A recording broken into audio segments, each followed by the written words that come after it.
forget to like and subscribe. And hit the notification bell so we can go to college and get more knowledge. I'm Rosie Rios, former Treasurer of the United States and current board member of Ripple. What I like to talk about is really kind of this intersection between government and innovation. Certainly coming from the Bay Area, born and raised in Silicon Valley, I've seen a lot of change over time. And what I love is the conversation is really starting to happen in a constructive way where I think we as a region, we as a country, and perhaps we as a globe could really think about the future of fintech and who the stakeholders are and how we can make this effective for everyone. So when you think about growth, it's not just kind of GDP growth, which of course is a big part of the economy, but it's also where new growth comes from. And that usually comes from, certainly lately, in technology and innovation. So I think the benefit of why business and government should be working together is, again, providing that level of certainty for further expansion, further growth, and certainly more jobs for the economy. So blockchain is here to stay. It's not going anywhere. And so it's not just how to facilitate commerce. There are other applications, whether it's NFTs, whether it's, selling real estate, whether it's, any type of financial ledger that can be recorded for posterity's sake. This is here to stay. And it's important and incumbent upon the government at every level, whether it's local, whether it's state, whether it's national, to really give some thought as to how those applications are going to benefit them and benefit everyone. But I think what's most important is what are those guardrails? What are those tracks that we can lay down in order to move forward in a way that really blazes the trail for future growth and future opportunities that we don't even know are there yet? What's going on, guys? It's Corey with the CBDC Assets Group. Here we go. Flare token distribution event. The exchange support update. I know a lot of you are upset because Coinbase and Binance haven't released the Flare or the Songbird in some cases. And here's a little bit more information about that. Don't worry, it's not that bad. Here we have a list of all the exchanges that will distribute Flare within 2 weeks of January 9th. So by the 23rd, they're all going to have the tokens and distribute them from the Flare network. You got Binance, Kraken, Bitfinex, Bitrue, Crypto.com, Uphold's on there. But you don't see Coinbase, Coinfield, CoinX. Scroll down a little bit, they have some Japanese exchanges that are also participating. Awaiting confirmation, Coinbase, BinanceUS, Amber Japan, former DeCurrent Inc. Coinbase has said that they're going to distribute within the first half of 2023. Now, a lot of people are saying a lot of things online, Twitter, talking about, they're going to make us wait 6 months. That's not what they said. What they said was they have up to 6 months to distribute it. They're going to distribute it within the first 6 months of the year. The takeaways here are that the distribution of the coins from Flare is going to be a 36-month process. And within the first 6 months does not mean 6 months until Coinbase releases the token. So don't worry. It's going to be all right. And the proposal one to update the Flare network's distribution process isn't going to be a 1 hour event. It's going to be a time consuming process, usually take about a week. That's what it did for Songbird. And the proposal isn't going to go live on the 9th, so you don't have to worry. In other news, Bitfrost cold storage wallet supports Flare and Songbird, just in case you were wondering. And it is true that the ledger has been set to launch an app for Flare and Songbird, so be on the lookout for that. Here's a video of the CEO of Flare talking about the network features. Hope you guys enjoy. See you on the next one. With the exception of we are trying to talk to those companies, which are now run by lawyers, and say to them, please ask your customers for a Flare address and tell us how much Flare your customers should receive. Now, we can't do this through screenshots, which lots of people have suggested, because we'll get thousands, millions of fakes. Yeah. And we can't possibly handle that in terms of team capacity. So it's really up to the company and their lawyers to work with us to essentially come to that solution. We're working quite hard with some of them. I've got a call with Celsius later today. I think Celsius is the biggest. FTX held almost no XRP at the time of the snapshot. In fact, that was always something that surprised me quite a lot. I think they held 5 million XRP in total, which is very little. Self-custody, self-custody, self-custody, self-custody. I mean, this is why we've built Flare. Yeah. So like the functionality that we enable, which is the ability to build a smart contract that uses data, kind of in many ways solves many of these interoperability issues, leading to bridging and relay and much richer smart contracts that do much more. And like it's always been this structure of I keep my tokens at an exchange, I use a centralized bridge to swap between different blockchains that's driven us nuts and should have been shunned much earlier. Yeah, absolutely. Are there any recommended hardware or digital wallets, self-custody wallets that you recommend for Flare? And I don't know if you can publicly say these things, but is it like the Ledger hardware wallet? Like I personally use the Bifrost. I mean, I think obviously there's a software wallet, Bifrost. It's great. It's built by Flare's partners. Yep. It's a great wallet. They're integrating great functionality. There's another software wallet that's just come along. I'm sure there are more software wallets, but there's one that's just come along that's dedicated to Flare called Solidify. I don't know anything about it, so do be careful. They haven't reached out to us much. I think I've had one conversation with them on Twitter, which happened yesterday after they launched their wallet. So if there's a vulnerability in their code base, there could be problems. So please do be careful. I've suggested to them that they go away and get an audit for that wallet. But I'm really delighted that they have decided to integrate Flare, and I encourage them to keep working on it. But I have told them that I can't really discuss or recommend the wallet until they have an audit and that kind of thing. So those are software wallets. Hardware wallets, it's perfectly feasible to use a Trezor. It's Ledger have just released the app for Songbird, and I believe we'll be releasing an app for Flare. So that's fantastic. Currently, I believe those apps don't support delegation, but we have spoken to the Ledger team and suggested that they support delegation, and they seem very amenable to that. So that's good.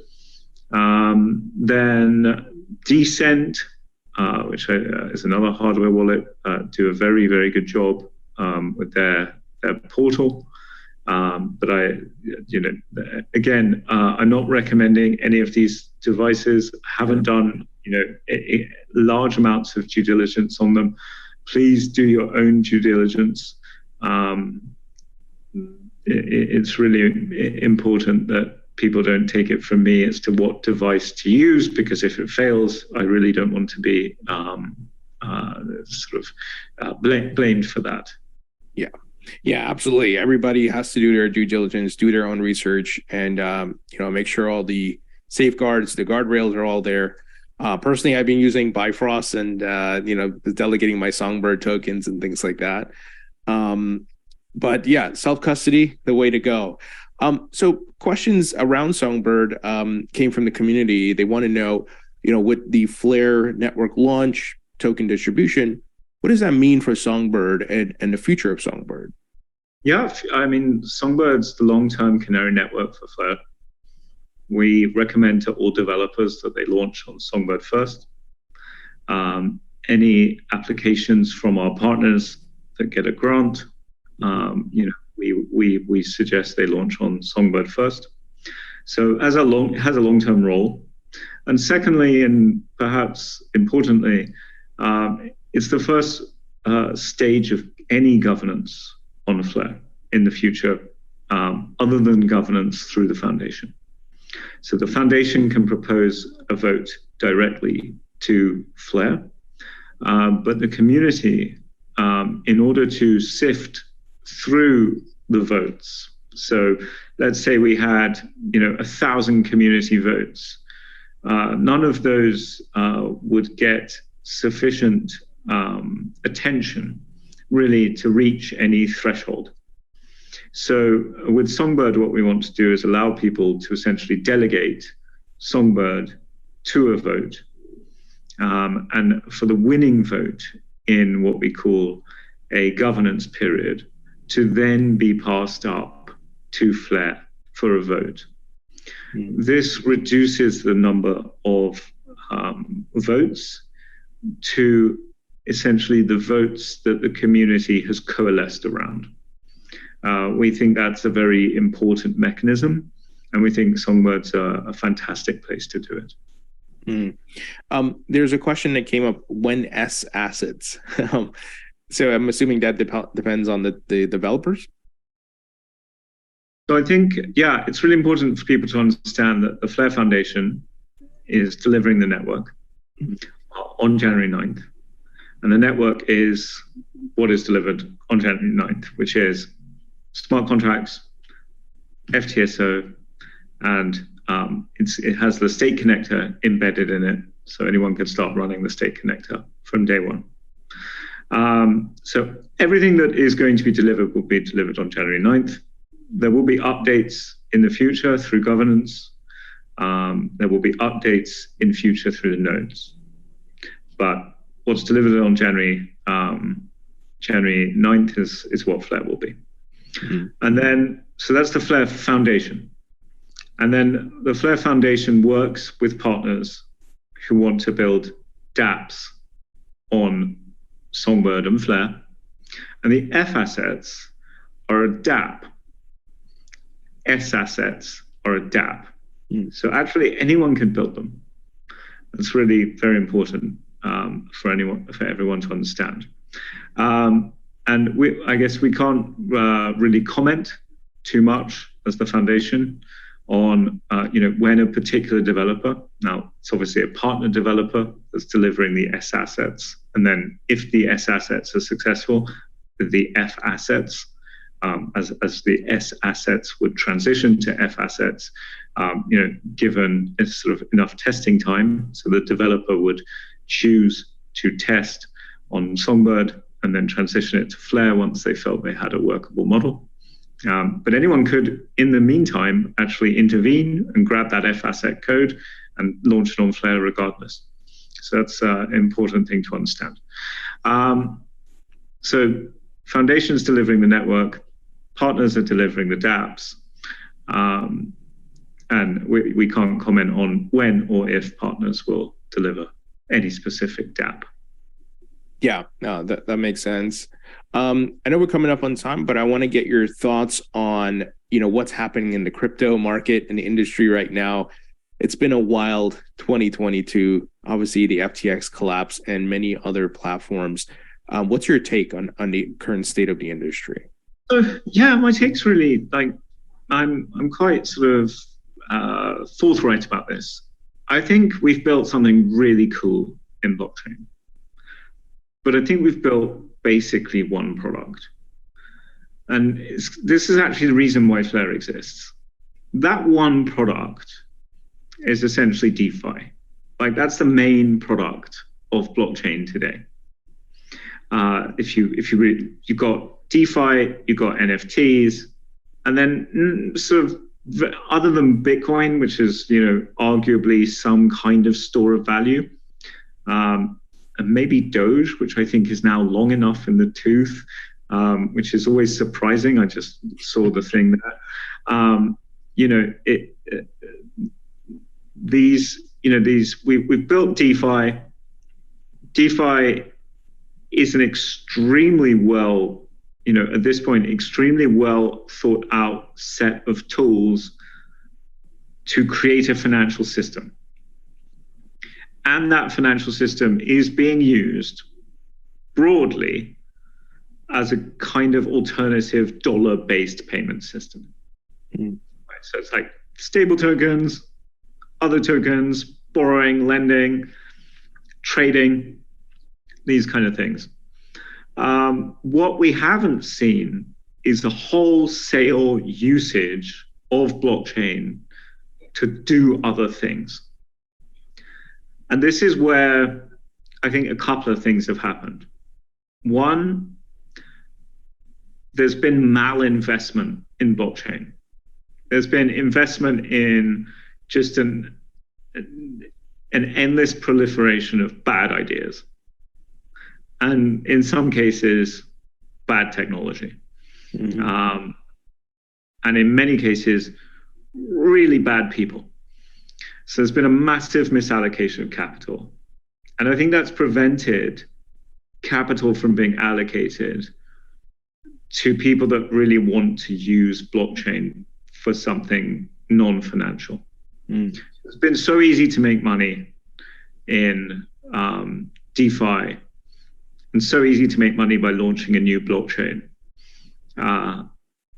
Even if that blockchain doesn't work, or doesn't offer anything interesting, or is only incrementally useful, there's been enough money in that it hasn't gone to, okay, how do we get blockchain to the next billion people? Not 100 million. How do we get it to the next billion people? How do we actually make blockchain a thing that is used broadly? That's the question we're quite trying to tackle. And the way we think we do that is by allowing developers to build smart contracts with substantially larger amounts of data from substantially larger number of sources, substantially easier.